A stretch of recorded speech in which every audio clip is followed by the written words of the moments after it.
Hello, everyone, and welcome to SciLine's media briefing on crime, safety, and policing. I'm SciLine's director, Rick Weiss.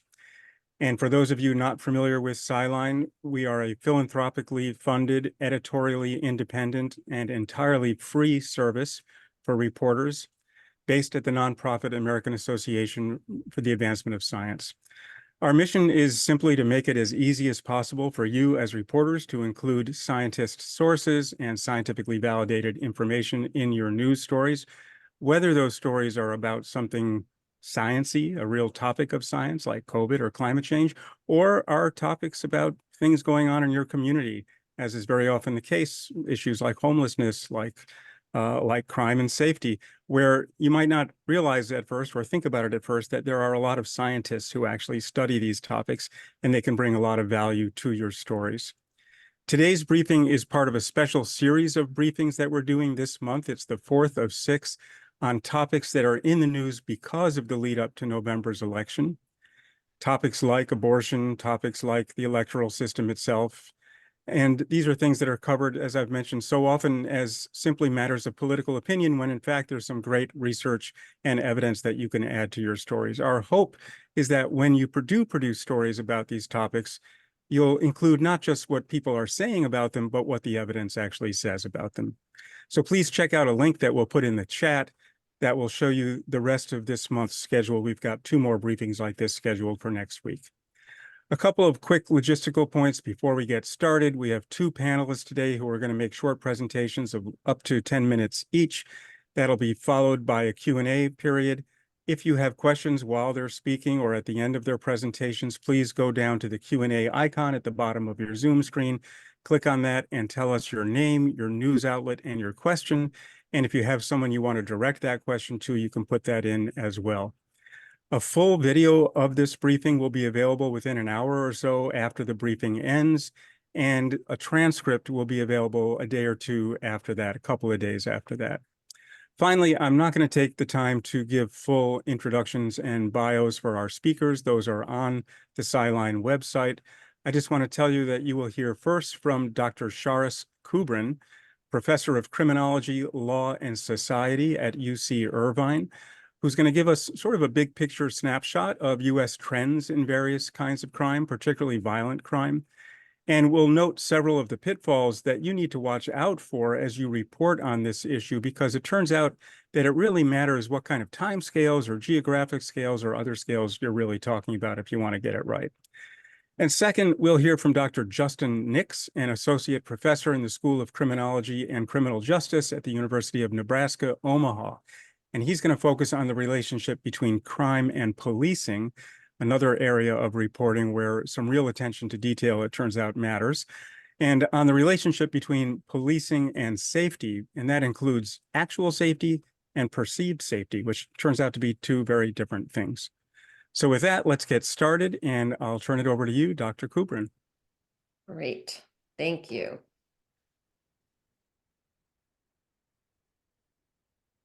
All right. Can everyone see that over there? Perfect. Great. Wonderful. Well, first of all, thank you for having me. I'm really delighted to talk about crime in the US, dynamics and social facts for reporting today. So we all know crime is always newsworthy, but never more so than during an election year. And if recent survey data have anything to tell us about what we're in for this year, it's that crime is going to be on the minds of most Americans as they head to the ballot box in November. Now, how do I know this? Well, recent data from Gallup tell us so. According to the data, 77% of Americans believe there is more crime in the US than a year ago. 55% believe the same in terms of local crime. And a new high of 63% say the crime problem in the US is very or extremely serious. Now, you may be wondering how these perceptions square with what we know about crime data. Well, it turns out in June, the FBI released its 2024 quarterly crime report, and that compares crime trends from January to March of 2024 from the year prior, January to March of 2023. And what did we learn from this quarterly release? Well, violent crime decreased about 15%, Homicide decreased a whopping 26%. Property crime decreased as well. So lesson one, which I'm sure is not a surprise to any of you, is the large gap that exists between perception and reality when it comes to crime. Now, when this report was released, I and many other criminologists received calls from reporters asking us to make sense of the trends. And the biggest question that we always get asked is why? Why, in this case, did crime decrease so substantially? But one of the things I want to talk about today is that we cannot address the why about crime until we truly understand the what. And we have a good handle on that. So today I want to talk about the what. I'll share some fundamental social facts about crime in the US. Along the way, I'll identify things to keep in mind as you're reporting. And finally, I'll close by reviewing some of the social correlates of crime that are of greatest interest today. And throughout the presentation, I'm going to focus on violent crime, homicide in particular, for illustrative purposes, and because it's the most serious crime and people are often the most concerned about it. Now, one question I like to keep in mind as I am poring over crime statistics and trying to make sense of them is the question, compared to what? We cannot understand levels or trends in violence or crime without providing what I consider to be a comparative context, a key comparative context or perspective. This means assessing similarities and differences across social groupings, such as time periods, places, and demographic groups. Once a comparative context is provided, the reality of violence comes into sharper focus, and we can gain a better understanding of what's really going on when it comes to crime. And let me offer a few examples. I'll start with time period, the time period over which crime statistics are compared. Now, the statistics I just shared with you cover a relatively short time period, showing violence has increased and substantially. But the story on understanding crime shifts quite differently if we choose a different time frame for comparison. Here are two figures showing rates of violent crime offenses in the United States at the top and the rate of homicide offenses at the bottom from 1985 to 2021. And you could see on the left-hand side, on my left-hand side, we have the crime rate per 100,000 population. So on the one hand, if we focus on the recent past, say the last few years of what's been going on in terms of crime trends, we can see a pretty significant spike in violent crime, but especially homicide. Orient towards 2019 on the homicide graph, and we see a huge jump up there in homicide.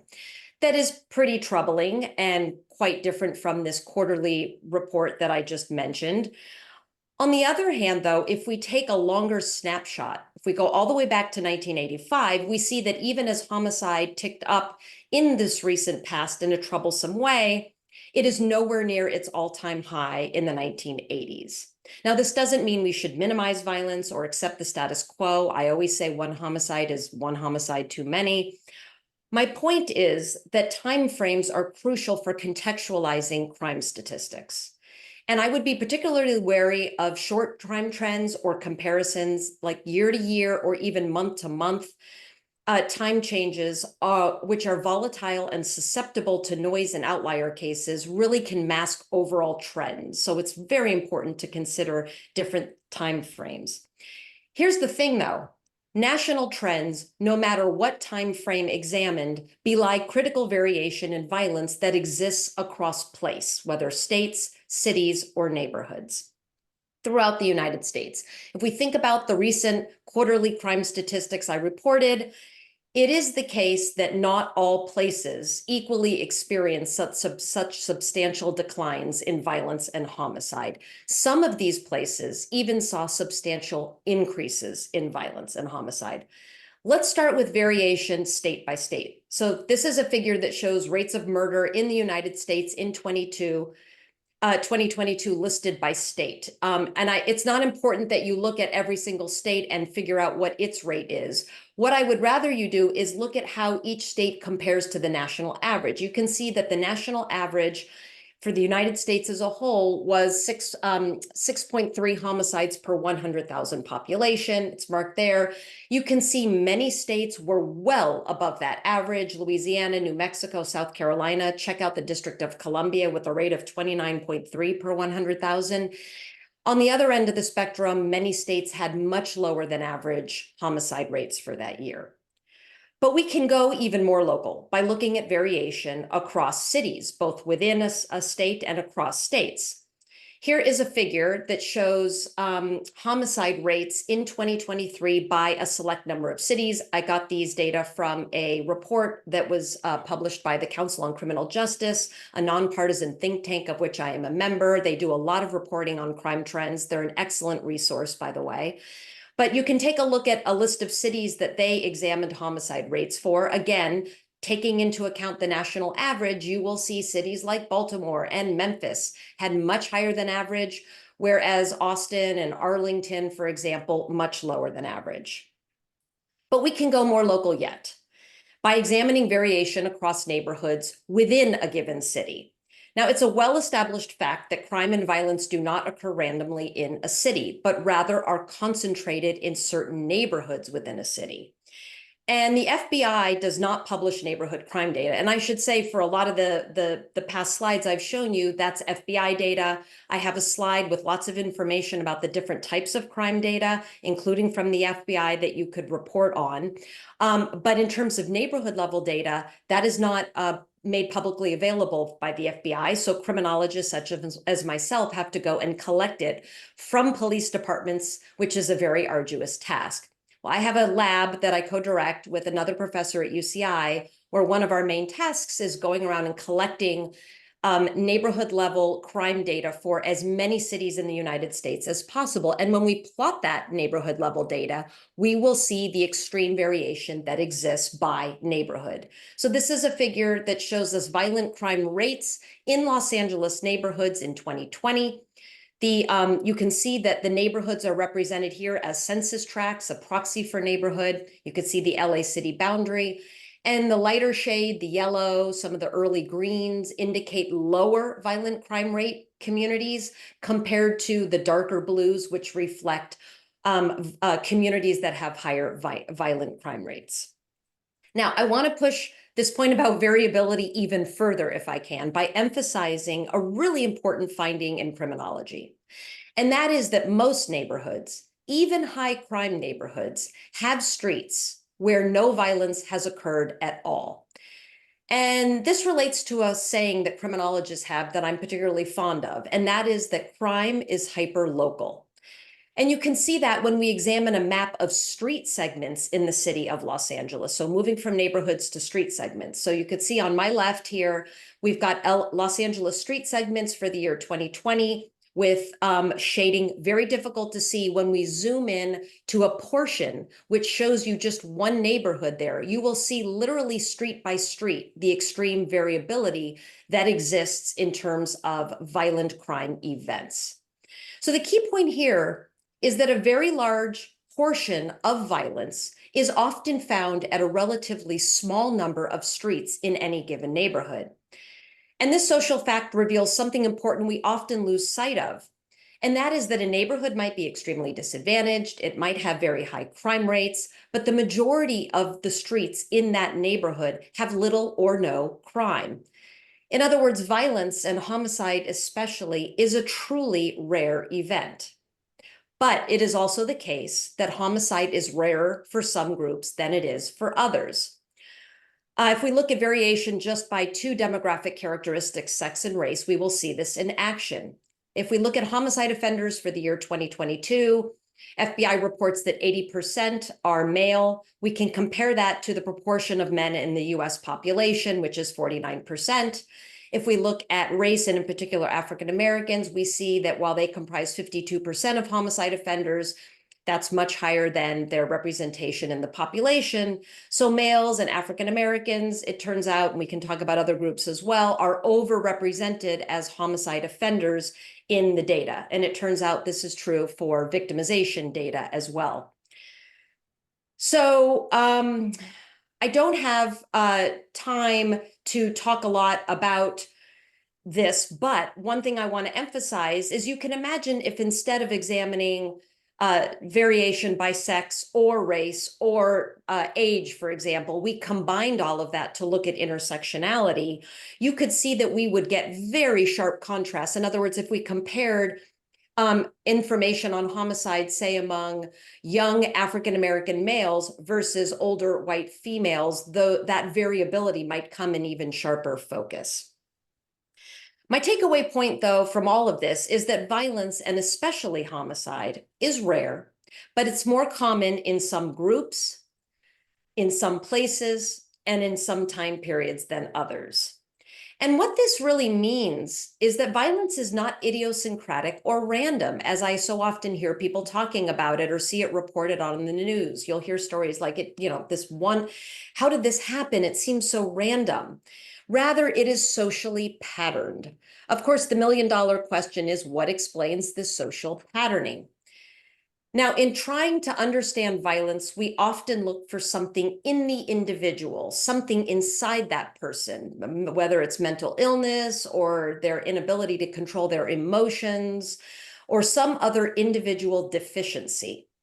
And while individual risk factors are indeed important, focusing solely on individual level factors cannot explain the temporal, geographic, and demographic patterns of crime that I just described. So researchers often look for patterns of social organization and social arrangements that promote violence in our society.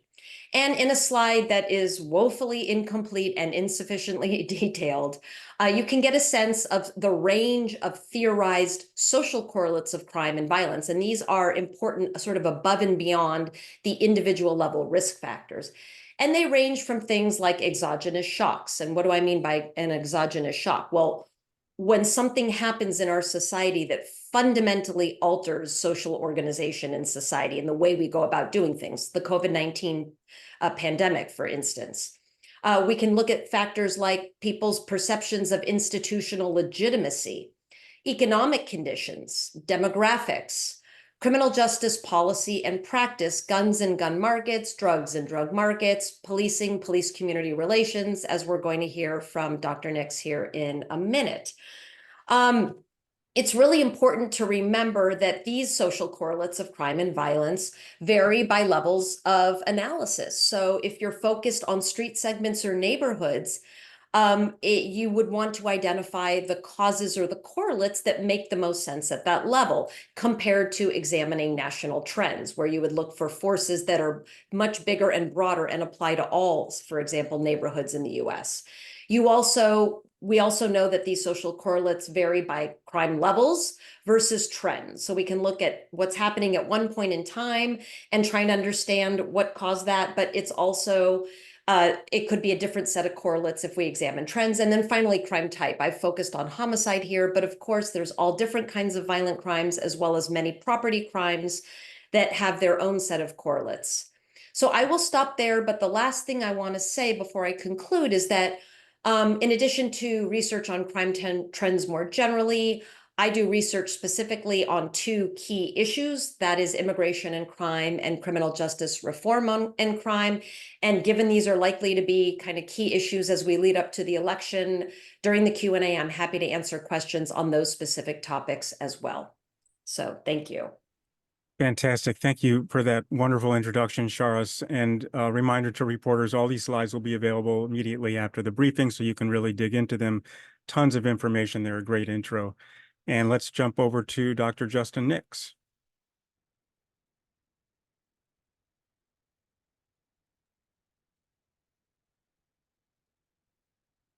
Okay, thank you. And I really appreciate the opportunity to speak with you all today. Justin, I think that's not the screen you want. Is that the notes? Of course it will. It's your desktop, I think. All right, apologies. We practiced this.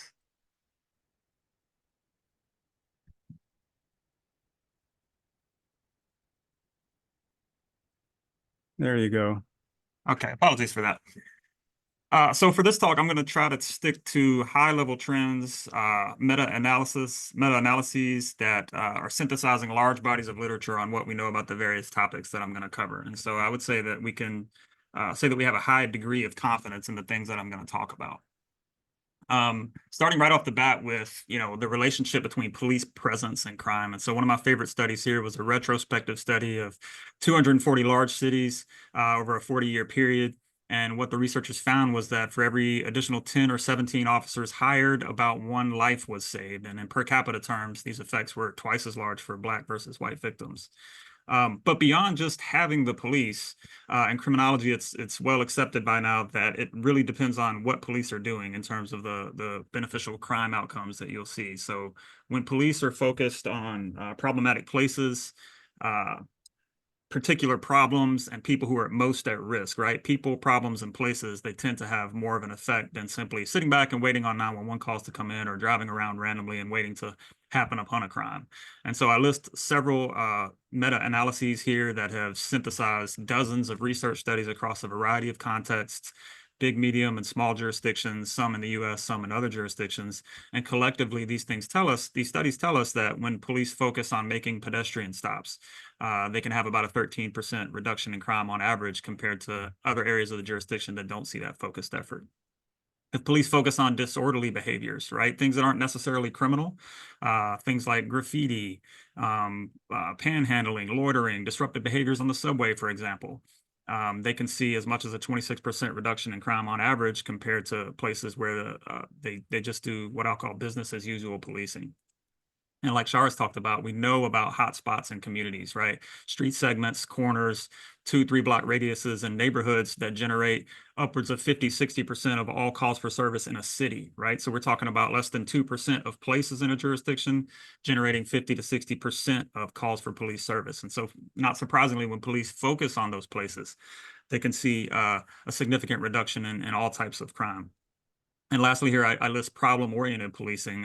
This work goes back to the late 70s, but the idea is that police can focus on things that aren't even necessarily criminal. Problems are things that repeatedly end up generating 911 calls or calls for police service, right? And it could be just about anything you can think of. Police are uniquely positioned to get stakeholders involved and come up with a solution that might involve the criminal justice response, or it might involve something less traditional than that. But the end goal is to solve problems rather than slapping a Band-Aid on it by arresting someone or the like. With all of these studies, I would mention that we always have to be cognizant of harmful effects, right? Anytime we increase police presence or increase police contacts with citizens, we do run the risk of bad outcomes, right? A use of force or a viral video can undo all of the progress that might be made in the aggregate. So we always have to be mindful about the trade-off here, essentially. If we move on to trends in police violence, which is something I spend a little bit more of my time as a researcher on, I would hope that by now we're all familiar with data sets assembled by folks like the Washington Post, Fatal Encounters, Mapping Police Violence. But here I wanted to highlight a new data set put together by researchers at the Klein Center for Democracy at the University of Illinois. They call it the Spotlight data set. And it's more comprehensive than all of those other data sets because it also tracks when officers discharge their firearms with the intent to strike a person. So not only do they have people that police have shot and killed, they have people in this data set who they've shot and injured, as well as shot and missed. And so it's more comprehensive than those other data sets. And from it, we know that the average day in the United States involves 6 to 8 people being victimized by use of lethal force by police officers, with 3 or 4 of them actually dying as a result. From that graph on the left, where we just have incidents on the y-axis, and it's a bar graph there from 2014 to the most recent year that they've released, you can see a slow upward trend over time. And I think you can also see a spike there in 2020 that corresponds with the spike that we saw on Charis' slides around 2019, 2020 in homicides and in violent crime more generally. Over on the right, you can see some significant geographic variation where you see more red, these are higher rates of fatal police violence. So I should mention that this study that I'm referencing did not use Spotlight. It was published before Spotlight was released. And where you see blue is lower rates of fatal police violence. So some clear geographic disparities there where the Northeast we see fatal police violence rates that are significantly lower than out in the Southwest and in the Midwest. From these data sets, we also know that 95% of those who are killed are men. About 1 in 4 have displayed signs of or were known to have a mental illness. And there are known racial disparities here as well, right? So Black people are more likely to be killed by police, and this is primarily by way of their being more likely to be stopped and arrested by police. I'll get into some of that a little bit later. But that's a fact that's not really up for dispute anymore. These disparities are real. The extent to which individual level bias or organizational level bias generates them is a lot trickier scientifically to tease out, but the disparities are real. So we really shouldn't be debating that anymore. Thinking about people's perceptions of the police, one of my favorite things to show my undergraduate classes is the annual Gallup Confidence in Institutions polls. And they actually just released their 2024 data about a week ago. So over on the left is the percent of respondents. This is a survey of about 1,000 some odd Americans each year, every June, going back to 1993 for the police, even further for other institutions. And the green thick line there is people who express a great deal or quite a lot of confidence in the police. And then I've got it plotted from 93 up until 2024, which was a couple weeks ago. And what I think you should see here is that compared to the early 2000s, the police have lost confidence or perceived confidence from the American public pretty slowly over time. There's a downward trend there, although year over year, from last year to this year, there was an 8 percentage point spike, which was the largest on record since Gallup started asking about the police. It does bounce around from year to year, so I would caution against over-interpreting that. Again, thinking about Charis's point to take into context more time when you can, you see the downward trend going back to the early 2000s. I think another takeaway here is that police tend to stack up pretty well against other institutions. They rarely fall behind more than just small businesses and the military in terms of inspiring confidence. They fare much better than the criminal justice system as a whole. They fare much better than sorry to share, the TV news and the newspaper media. And Congress is down there at an abysmal 9%. So for what that's worth, that can kind of tell you, that where the police stack up to other institutions. And I've not plotted them all here, or it would just be a jumbled mess, but a select few here. And Americans' confidence in pretty much all institutions tends to be kind of going down since the early 2000s, except for maybe small business. When we think about subgroup differences over on the right, I've got the green dots showing where that group was last year in the poll, and the blue purple dots for where they were a couple weeks ago when Gallup ran their poll. And so you can see some pretty significant age disparities where older people tend to have more confidence in the police. Younger people had a lot more movement year over year in their confidence in the police, going from 27% to 43%. The racial disparities play out here as well, where white people have more confidence than people of color, although again, a large jump among people of color. And then with party identification, we see Republicans have a lot more confidence in the police than independents or Democrats. We don't tend to see gender disparities pop quite so much in this poll. Women and men tend to express similar levels of confidence in the police. And there are myriad reasons why here that hopefully will be evident throughout the talk here.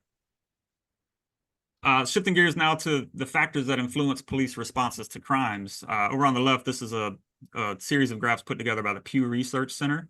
And using data from the Bureau of Justice Statistics, they document that over 30 some odd years, roughly 40% of violent victimizations even get reported to police in the first place, and even fewer property victimizations get reported to the police. And so then on the right side of that graph, you can see that among those that are reported, about 40% of violent crimes get cleared versus 12 to 17% of property crimes. And so one thing that influences police response to crimes is citizen cooperation in generating public safety, right? Citizens have to be willing to pick up the phone and call 911 when they see something or when they're victimized. And this could also take the form of, providing information to aid with investigations, testifying at trial.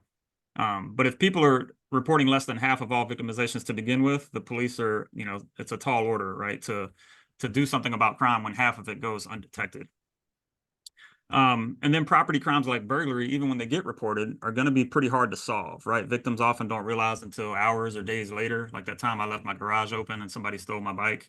I called the police and told them, but I never expected that they would actually be able to do anything about that. So we also know that offense severity, right? You see, if I were to plot homicide clearance rates here, there'd be a lot of variation, but the national level would be higher than that you see down there on property crimes. So offense severity tends to matter, right, as well as workload for officers in terms of how they respond to crimes when they become aware of them. From a meta-analysis that Tammy Couchel and her team did back in 2011, we know that non-white suspects are more likely to be arrested than white suspects. And this is true after we control for things like severity of the crime, presence of witnesses, evidence, victim preferences, prior records. Controlling for all of those things does not wash the race effect away, right? So again, I think the evidence tells us that race of the suspect matters in terms of whether the police solve the problem by making an arrest. And lastly here, I list legislation and prosecutorial discretion. We've learned that when states take efforts to decriminalize certain behaviors, or when prosecutors go on the record saying they won't prosecute certain offenses, that affects the way police do their jobs, and they often pull back from enforcing the behavior altogether. This is by no means an exhaustive list, by the way. This is just what I came up with for today. Lastly, when we think about feeling safe, I think Dr. Kubrin's talk gave us a good glimpse into how divorced from reality people's perceptions of crime are from the actual objective data. And I'll start with the police. One thing that we've learned over the last couple of years with a series of experimental studies done by Justin Pickett and his colleagues is that Black Americans are uniquely fearful of the police. In his first study, he showed that they were more fearful of being stalked by cops without good reason than they were of being robbed.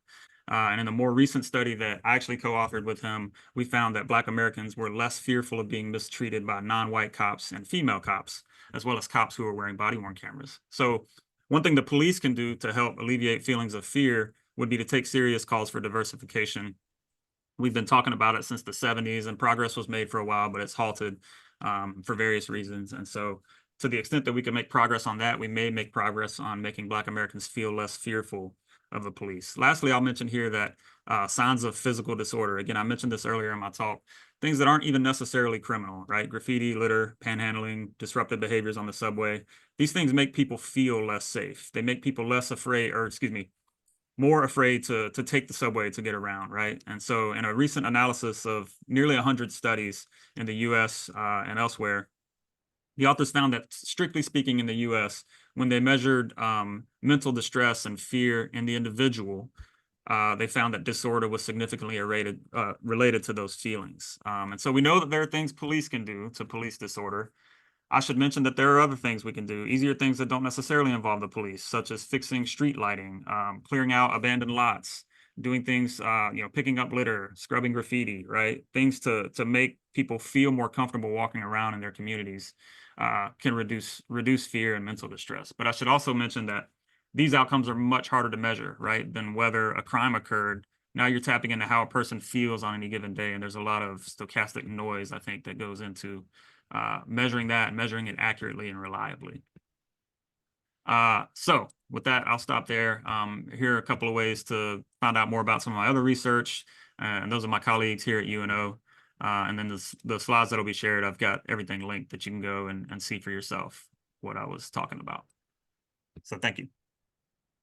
Fantastic. Another great presentation with so much data, so much information, and interestingly, beyond that, an appreciation, recognition that this is not all about, hard policing and crime. It's about psychology. It's about sociology. It's about people's feelings. Such a big part of the puzzle. So making it harder, I guess, to study and to get answers to, but important to include that. We're going to start the Q&A section of this briefing now. A reminder to reporters, if you have a question, please go down to that Q&A icon at the bottom of your Zoom screen and let us know what you'd like to ask. I do like to start these briefings with one question from me, which asks our speakers to address something not solely in their role as experts, but also in their role as news consumers themselves. Based on the news stories that you see coming out every day on this topic, one way or another, is there something you'd like to say to reporters about something you see in these stories that you appreciate and you'd like to see more of, or something you see that just keeps bugging you and you'd like to sort of get the word out to maybe get a corrective going? And Charis, I'll start with you. Sure. I mean, that's a great question. So I guess one thing that I'm not particularly fond of is the fact that often reporters will report on what end up being what I call kind of N of one or more idiosyncratic or atypical crime events. And what concerns me is they don't necessarily reflect the true crime problem, that we would see if we were looking at the data as a whole. And this limits our understanding of real threats to society, and in some cases reinforces problematic stereotypes. Let me just give you a concrete example. We'll talk about homicide just because I gave my presentation on that. If you look at the data, I've worked with large data sets on homicide. You will see that a significant portion of homicides result from kind of more mundane arguments that escalate, often in the presence of precipitating factors, say drugs, alcohol, firearms, and that occur between people that know each other, acquaintances, family members, significant others, so on and so forth. But if you look at sort of an array of news stories on homicide, often What's reported are random killings between strangers or types of homicide that are relatively rare if you look at the data. I mean, there's so many, for example, reports of homicides among serial killers, for example. And I teach a homicide and suicide course at UCI. And one of the things I tell the students is, you know, serial killers and that kind of horrific events, which are important, and I'm not to minimize it, but they represent like less than 0.5% of all homicides. So we get an outsized concern around a particular type of homicide, whereas we minimize kind of the routine violence that occurs every day that is much more threatening to society. One last point on that, in terms of stereotypes. I do work in immigration and crime. One of the things I've noticed in the reporting on that specific topic is that often when crime is reported and it's committed by an immigrant, particularly an undocumented immigrant, you know, the headline will read something like undocumented immigrant committed such and such a crime. And it's headline after headline, sort of connecting the words immigrant and or immigration and crime, reinforcing in the minds of Americans that the two go hand in hand. I've done research on this, published a book last year that reviews all the studies on what we know about immigration and crime, and it turns out that that concern, that connection is greatly overstated. And, you know, I point to an example of, you would never see a headline in our news that says, native-born American commits such and such a crime, right? So just being careful and not reporting things that both don't reflect what the data have to say and that also can reinforce existing stereotypes. Great advice. Thank you. Dr. Nix. Yeah, I think I would actually echo what Shar said during our presentation about not or about being mindful of the comparison, right? When we think about what crime did in the first couple of quarters of this year, you know, what are we comparing that to? When we think about, you know, police violence going up over time, is a year-over-year jump of 10 additional instances of police violence significant? Well, it's 10 more people who were killed, which is 10 too many. But when we can bring into the fold more data and try not to overreact to what might prove to be a blip, right? So if we go back to that Gallup poll I showed, 8 percentage point rise in confidence in the police. Well, it was also rising from the all-time low since Gallup had started, right? And so there might be a little bit of just regression to the mean there. And there's just noise from year to year to begin with. So I always see around January or February, these stories get written about what the crime data show from last year or what the police violence data show from last year. And sometimes it can be a bit just, it's overreactionary. Obviously, sometimes it proves to not be a blip, right? The homicide spike in 2020 persisted for a year or two, but now it's back, it's going back in the right direction. So just being careful not to write, you know, stories that are overreacting in the moment. Great. And if those blips are real, like 20 to 22, to what extent is that an exogenous force related Right. thing like pandemic? Interesting. Great. Okay. Well, we have a first question here that actually plays off of something I was pretty curious about when you, Justin, talked about the surprisingly high percentage of crimes that don't get reported. And this question asks, to what extent are unreported violent victimizations victims of domestic violence? Or is there anything else you want to add about why so few crimes are reported? Yeah, we know that victims of domestic violence in particular are hesitant to come forward, whether they're afraid of their abuser retaliating, whether they're afraid that they won't be believed or that they might be re-victimized by law enforcement and the criminal justice system, or whether they just don't want to see their abuser, you know, go to jail, right? So there are myriad reasons, but we do know that reporting is especially low among that group of victims in particular. So I know that answers the first part. Is there a second part that I missed? Just whether there's a number you can put on the percentage of these things that are domestic violence. I believe the National Crime Victimization Survey does break it out by, or at least there's a report that has been done specifically dealing with domestic violence victims and their reporting. And I know that it's lower. I can't put a hard number on it off the top of my head though. Great. Here's a question from Kylie Cameron from KMUW Public Radio in Wichita. In Kansas and Wichita, we recently had crime data discrepancy issues with how city police and then the state agency reported on crime. The city used per victim, the state did it per incident. This led to a lot of inaccurate reporting in our community. Is this something you often see?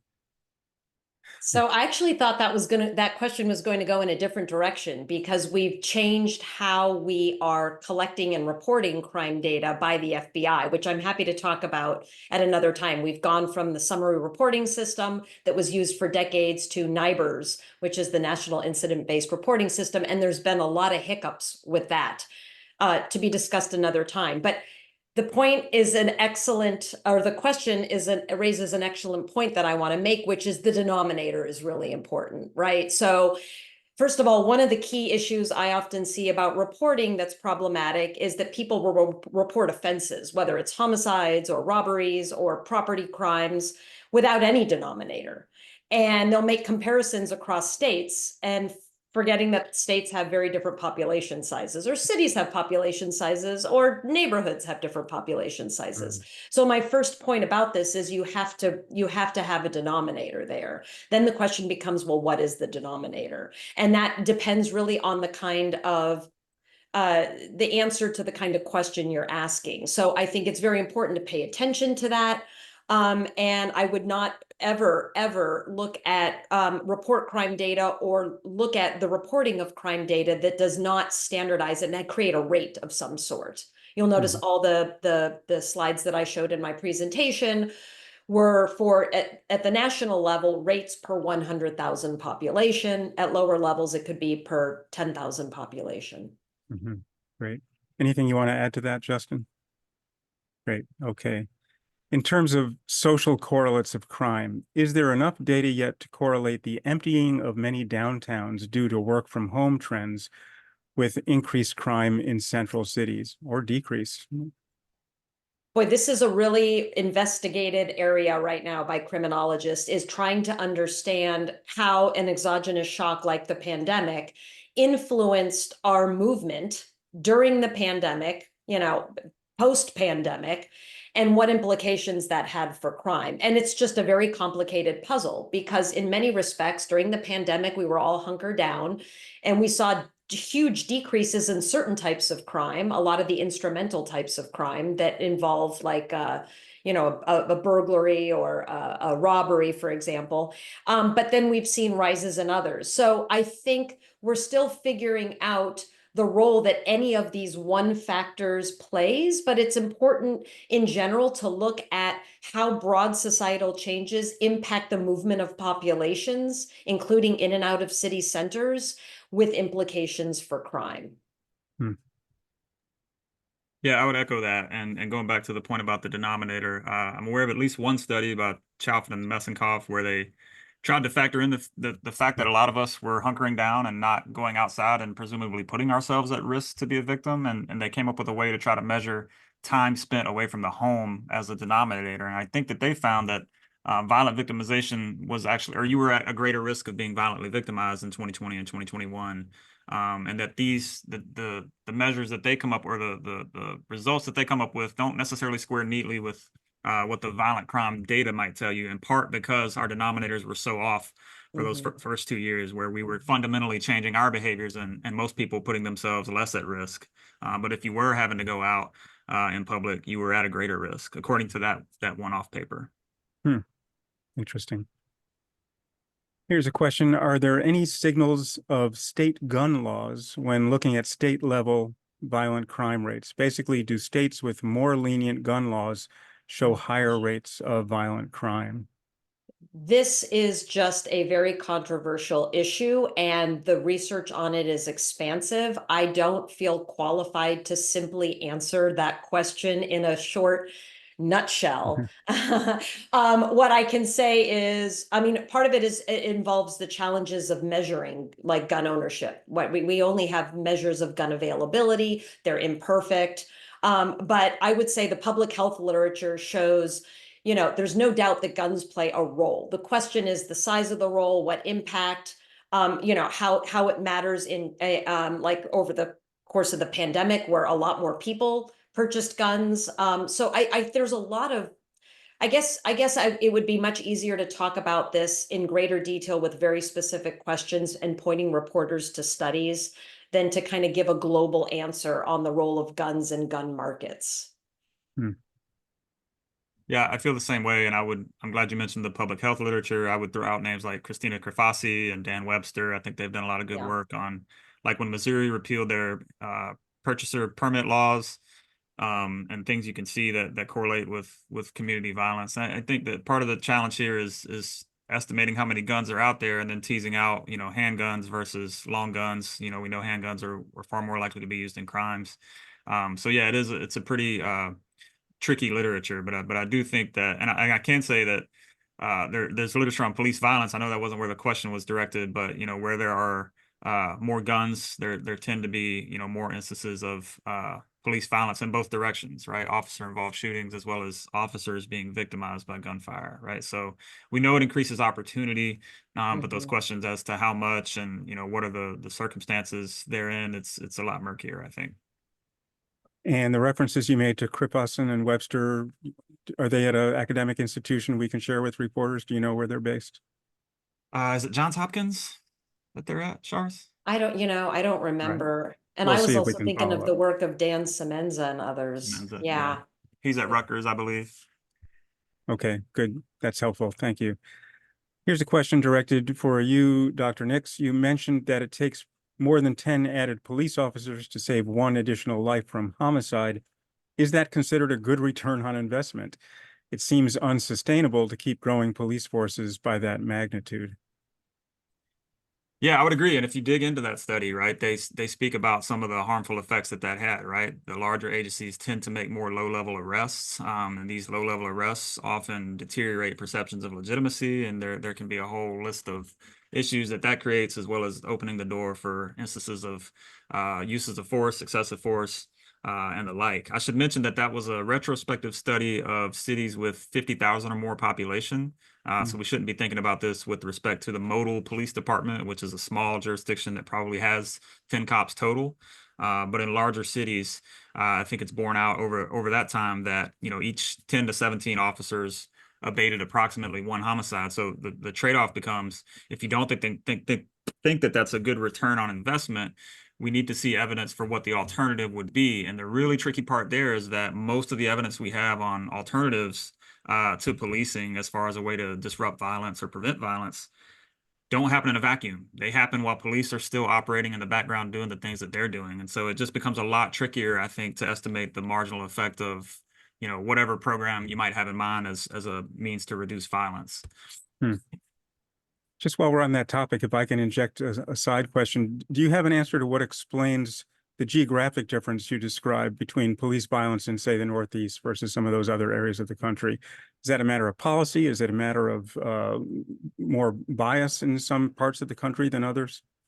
I don't think we have super conclusive evidence. I'm working on a couple of papers now with some colleagues that I'll hopefully be able to share soon. But I think it's a function of a few things. I mean, up in the Northeast, we tend to see stricter gun laws than we do out west of the Mississippi. But I think also, just more fundamentally, Western cities tend to be a little more spread out geographically. So you think of a city like Phoenix that covers 500 some odd miles, and a city like Boston or Philadelphia, these old school East Coast cities that are really densely populated and compact. It's just a further drive on average to trauma care that might save a person's life, right? And so when I look at fatality rates for police shootings, I see that same sort of divide along the Mississippi, where in Philadelphia, New York, Atlanta, Boston, fatality rates tend to be quite low. 20-30% of police shootings result in death, versus when I go out to Phoenix and LA and these other Western cities, fatality rates tend to be 50% or more, right? And so that could explain some of the difference. But if I'm honest, in the end, it's probably more complex than that, and we still just don't really know. Fascinating.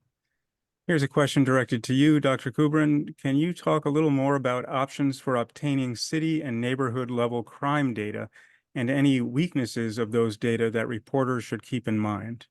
Sure. Well, so a lot of the data I was reporting on come from the FBI that collect information from police departments and then publish it annually and quarterly and that sort of thing.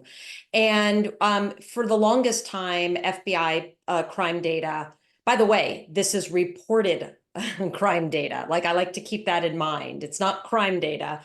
it's reported crime data. And it's actually response to reported crime data, to be clear, because we don't really know the true number of crime. We call it the dark figure of crime because so much crime goes unreported, as we've been speaking about throughout this webinar. So, it's really a subset of everything that's out there. Okay, that aside, in 2021, the FBI switched from its summary reporting system, which provided an aggregate monthly tally of all crimes, to NIBRS, which is the National Incident-Based Reporting System. And the good news is that NIBRS counts many more offenses and provides much greater detail about them, like age, sex, race of victims, and the circumstances of the crime. So it goes real in depth. The bad news is the conversion to NIBRS has been challenging. We've got lots of police departments throughout the United States, including in major cities, that have not gotten on board and reported. It's getting better, but that first year was quite challenging. And there's been a lot written about this transformation from SRS to NIBRS. I encourage you to check out Jeff Asher's website, Datalytics, where he writes a lot about the missingness of the data and the challenges with reporting, and also a great new book by a very famous criminologist, Richard Rosenfeld. He just published a book called Crime Dynamics that talks a lot about crime data and their trends. But you can go right on to FBI's webpage and access their Crime Data Explorer tool. I have a slide in my presentation that I didn't share, but that provides information on how to access that data. And you can go right in there and you can select out states, select out cities, do things over time. It's a real fun tool and provides lots and lots of information for reporters. Fantastic. Let's see. I've got a question here for I think would be for you, Dr. Nix. Does increased mistrust in the police affect the ability of police to actually do their jobs? Yeah, I think so. The work of Tom Tyler, a psychologist at Princeton, comes to mind here, where he talks about the process-based model of policing and what police can do to earn the trust of citizens by way of treating them respectfully and giving them a voice, right? And the opposite becomes true when people don't feel very trusting of the police. When they don't trust the police, they don't call 911 to report crimes. They might take matters into their own hands and initiate retaliatory violence. When they don't trust the police, they might not cooperate with ongoing investigations. They might not provide information that could help prosecute a perpetrator of a crime, right? So, yeah, I would say that when people don't trust the police, the work of the police becomes that much more challenging. And I'm just having a technical glitch on some of the questions coming in. Here's one. Do you have any insights into how Americans factor in or prioritize their feelings about crime when they're deciding on who to vote for in elections? We also had a question that asked whether a 4-year time scale is an appropriate time scale to consider comparative crime data. In other words, to say during this administration, crime rates were X, and during another administration, they were Y.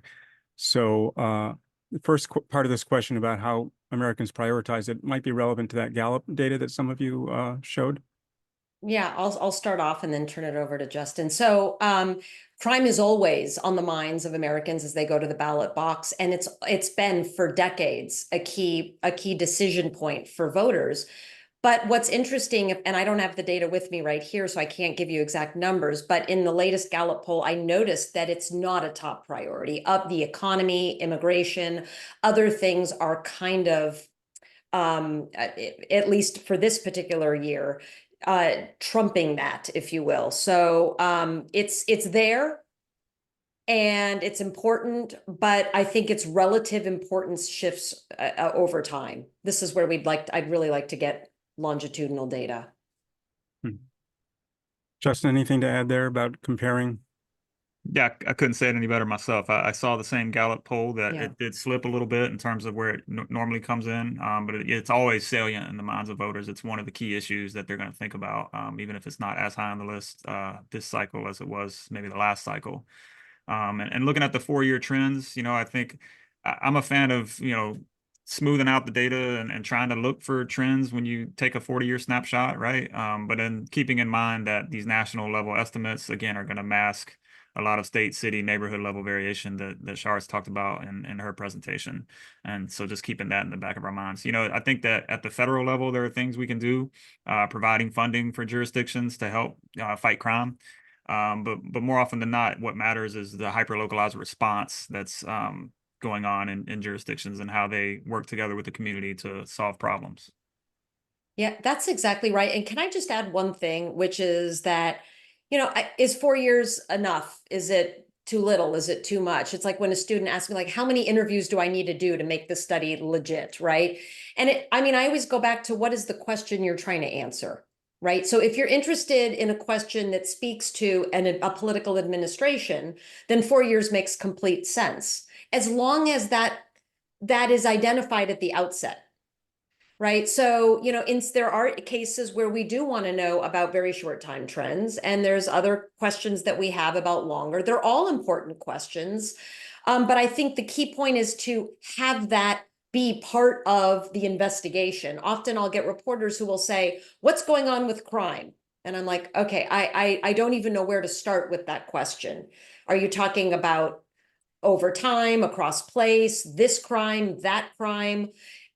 So the more that the specific question or interest is identified and delineated, the better we can answer those questions. And if 4 years makes sense, given the question, sounds good to me.